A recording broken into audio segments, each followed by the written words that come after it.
ಹಳೆಯ ಚಿನ್ನದ ಒಡವೆನ ಅಧಿಕ ಬೆಲೆಗೆ ಮಾರಬೇಕೆ ಅಂದ್ರೆ ಆಟಿಕಾಗೆ ಕಾಲ್ ಮಾಡಿ 8803000300. Attica gold company. ಆ ಹಳ್ಳಿಗಳ ಮನೆಗಳನ್ನು ಕೂಡ ಯಾರು ಬದುಕನ್ನ ಕಟ್ಕೊಂಡಿದ್ದಾರೆ, ಯಾರು ತಲೆತಾಲೆಯಿಂದ ಅಲ್ಲಿದ್ದಾರೆ, ಆ ಮನೆಗಳನ್ನ ಸೇರಿ ಅವನ್ನ ಒಕ್ಕಲೆಬ್ಬಿಸ್ಲಿಕ್ಕೆ ಆದೇಶವನ್ನ ಹೊರಡಿಸಿದ್ರು. ಅವ್ರಿಗೇನೇನ್ ದುಡ್ಡು ಕೊಡಬೇಕು ಅಂತ ತೀರ್ಮಾನ ಕೂಡ ಮಾಡಿದ್ರು. 600 ಅಡಿ ಮನೆ ಇದ್ರೆ 9,000 ಅಡಿ ಕೊಡಬಹುದು. 600 ಚದರ ಇಂದ 9,000 ಇದ್ರೆ 1,200 ಅಡಿ ಕೊಡಬೇಕು. ಸೊ ಹಂಗಂತೇಳಿ ಅವ್ರದೇ ಆದಂತ ವಿವರಗಳನ್ನ ಕೊಟ್ಟು 2,400 ಅಡಿ ಮೇಲಿರುವಂತ ನಿವೇಶನ ಮನೆ ಇದ್ರೆ ಅವ್ರಿಗೆ 3,000 ಕೊಡ್ಬೋದು ಅಂತೇಳಿ ಅವರೇ ತೀರ್ಮಾನ ಕೂಡ ಮಾಡಿದ್ರು.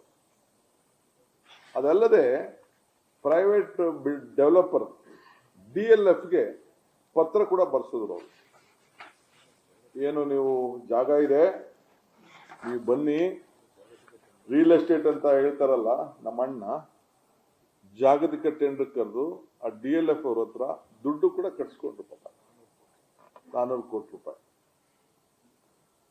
ಯಾರು 16/11/2007 ಟಿವಿಲಿ ಹೇಳಿದ್ದಾರೆ ಪಾಪ, ಡೆಲ್ಲಿಯಿಂದ ಆರೋಗ್ಯ ಕೆಟ್ಟ ಕೂಡ ಪಾಪ ಟಿವಿಯಿಂದಾನೇ ಹೇಳಿದ್ದಾರೆ. ನಾಳೆ 8,000 ಕೂಡ ಕೇಳಿದ್ದೀನಿ ಆ ರೈತರಿಗೆ ಅಂತ ಹೇಳಿದ್ದೆ. ಡೆವಲಪ್ಡ್ ಏರಿಯಾ 8,000 ಅಡಿ ಕೂಡ ಕೇಳಿದ್ದೀನಿ ಅಂತ ಅಂದ್ಬಿಟ್ಟು ಪಾಪ ಟಿವಿಲೂ ನಾನು ಅದನ್ನ ಗಮನಿಸಿದ್ದೆ. ನಾನು ಆಗ ರೈತನಿಗೆ 22 ಲಕ್ಷ ರೂಪಾಯಿ ಇಂದ ಕೃಷಿಗೆ ಭಾಗ ಆಯ್ತು 25 ಲಕ್ಷ ರೂಪಾಯಿವರೆಗೂ ಕೂಡ ಕೊಡಬೇಕು ಅಂತೇಳಿ ಅವರು ಜಮೀನಿಗೆ ಫಿಕ್ಸ್ ಮಾಡಿದ್ರು. ಇದು ಸರ್ಕಾರದ ಆದೇಶ ಕೂಡ ಇಲ್ಲಿದೆ. ಅವ್ರಿಗೆ 8,000 ಅಡಿ ಕೊಡಬೇಕು ನೀವು ಪರಿಹಾರ ಕೂಡ ಅಂತ ಹೇಳಿ ಅವ್ರಿಗೆ ತಿಳಿಸಿದ್ದಾರೆ. ಇದಕ್ಕೆಲ್ಲ ಸರ್ಕಾರದ ಅಧೀನ ಕಾರ್ಯದರ್ಶಿಗಳು ಸೇರಿ ಯಾರ ಸರ್ಕಾರದ ಏನು ಮುಖ್ಯಮಂತ್ರಿಗಳು ಏನು ಅವರ ಆದೇಶ ಮೇರೆಗೆ ಆದೇಶ ಕೂಡ ಅವರು ಮಾಡ್ಕೊಂಡು ಬಂದಿದ್ದಾರೆ. DLFಗೆ ಒಂದು ಲೆಟರ್ ಕೂಡ ಬರೆದು, ನೀವು ನಮಗೆ ಸೆಕ್ಯೂರಿಟಿ ಡಿಪಾಸಿಟ್ ಕಟ್ಟಬೇಕು, ಒಟ್ಟು ಸುಮಾರು 100 ಕೋಟಿ ಒಂದ್ ಕಡೆ, 200 ಒಂದ್ ಕಡೆ, ಒಟ್ಟು ಸೇರಿ 300 ಕೋಟಿ 15 ದಿನದೊಳಗೆ ಕೊಡಬೇಕು ಅಂತೇಳಿ, 100 ಕೋಟಿ ಫಿಕ್ಸೆಡ್, 300 ಕೋಟಿ ಪೇ 15 ದಿನದಲ್ಲಿ ನೀವು ಕಟ್ಟಬೇಕು ಅಂತೇಳಿ ಅವ್ರಿಗೆ ಲೆಟರ್ ಆಫ್ ಇಂಡೆಂಟ್ ಮಾಡಿ ನೀ 15 ದಿನದಲ್ಲಿ ಅಗ್ರಿಮೆಂಟ್ ಮಾಡ್ಕೋಬೇಕು ಅಂತ ಹೇಳಿ ಮಾಡಿದ್ದಾರೆ. ಇದು ನಾನು ಮಾಡದ್ನ ಈ ರಿಯಲ್ ಎಸ್ಟೇಟ್ ದಂಧೆ ಹಣ? ಅಪ್ಪಾಜಿ ಯಾರು ಇದನ್ನ ಮಾಡಿದ್ದು? ಯಾರಿಗೆ ಇದನ್ನ ಹೇಳ್ತಾ ಇದ್ದೀರಿ ನೀವು? ಯಾವ ಹೋರಾಟ? ಎಲ್ಲಿ ರೈತರು? ಯಾವ ರೈತರು? ಯಾರು ನಿಮ್ಮ ಬದುಕಿಗೆ, ರಾಜಕಾರಣ ಬದುಕಿಗೆ ಯಾರು ನಿಮ್ಗೆ ಶಕ್ತಿಯನ್ನು ಕೊಟ್ಟರು, ಈ ದೇಶವನ್ನ ಗೌರವದಿಂದ ನಿಮ್ಮನ್ನ ಆ ಸ್ಥಾನದಲ್ಲಿ ಕುಣಿಸಿದ್ರು, ಅವರ ಮನೆಗಳನ್ನ, ಅವರ ಬದುಕನ್ನ, ಅವರ ಆಸ್ತಿಗಳನ್ನ ಕಿತ್ಕೊಳ್ಳಿಕ್ಕೆ ನೀವು ಮಾಡಿದಂತ ಸಂಚು ರೂಪ ಎಷ್ಟು ದಿನ ನೀವು ಮುಚ್ಚಿಡಕ್ಕಾಗ್ತದೆ?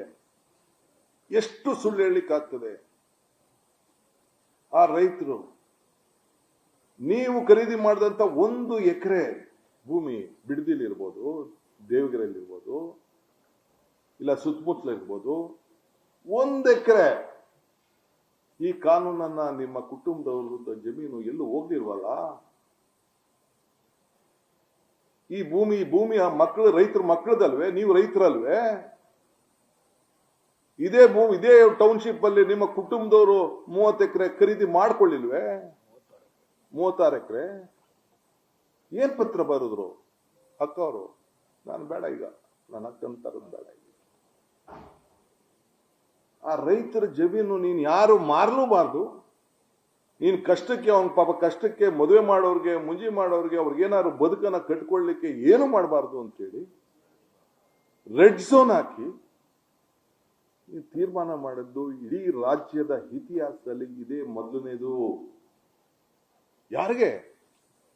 ಯಾರನ್ನ ಮುಖ್ಯಮಂತ್ರಿ ಮಾಡಿದ್ರು, ಯಾರನ್ನ ಪ್ರಧಾನಮಂತ್ರಿ ಮಾಡಿದ್ರು, ಯಾರನ್ನ ಸಬ್ಸಿಡಿ ಮಾಡಿದ್ರು, ಅವರ ಭೂಮಿಗೆ ನೀವು ಮಾಡಿದಂತ ಮುನ್ನುಡಿನ ನಾನು ನಿಮ್ಮ ಮಾರ್ಗದರ್ಶನದಲ್ಲಿ ನಾನು ಕೆಲಸ ಮಾಡ್ತಾ ಇದ್ದೀನಿ.